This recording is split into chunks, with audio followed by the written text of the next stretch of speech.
नमस्कार साथीहरू। अहिले चाहिँ यति बेला म यो सिटी सवारीमा छु। आफ्नै ड्याडको अब लेगेसीलाई म पुलअप हान्न खोज्छु। ब्याडी पुलअप हान्न सकिन्न। यो समयमा पाल्नको अलिकति गाह्रै पर्छ होइन। भ्यालेन्टाइन्स विक चलिरहेको रहेछ। तपाईँहरूको लागि चाहिँ अब ड्रिङ्क स्पोट दमक सहरभरि जता जान चाहनुहुन्छ म त्यता लगिदिन्छु। अरूले भन्दा तपाईँहरूलाई अब साधन होला, तर पनि कहिलेकाहीँ त अब हुँदैन सिटी सफारीमा टक्क सर जाने। हाम्रोमा चाहिँ फेरि यस्तो दुईतिरै प्राइभेसी पनि अप्सन छ, किनभने यो चेन लाग्छ दुईतिरैको होइन। कपडा खतरा छ, जाडो पनि हुन्न। भित्रै बसेर तपाईँहरूले एकदम राम्रो सुविधासँग जान सक्नुहुन्छ जहीँ गए पनि। तपाईँहरूको कपल्सको लागि भनेर चाहिँ हामीले 7 to 10% हामीले डिस्काउन्ट दिन्छौँ। अब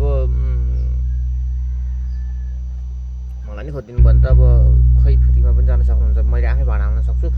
अब त्यही हो साथीहरू, अब तपाईँहरूको लागि सहुलियत होस् भनेर है। कति बाइकमा लाने, कति स्कुटीमा जाने, कति बाउको कारमा जाने, कहिलेकाहीँ त हाम्रो बाउको स्कुटीमा कहिलेकाहीँ हाम्रो सिटीमा पनि जानु होला।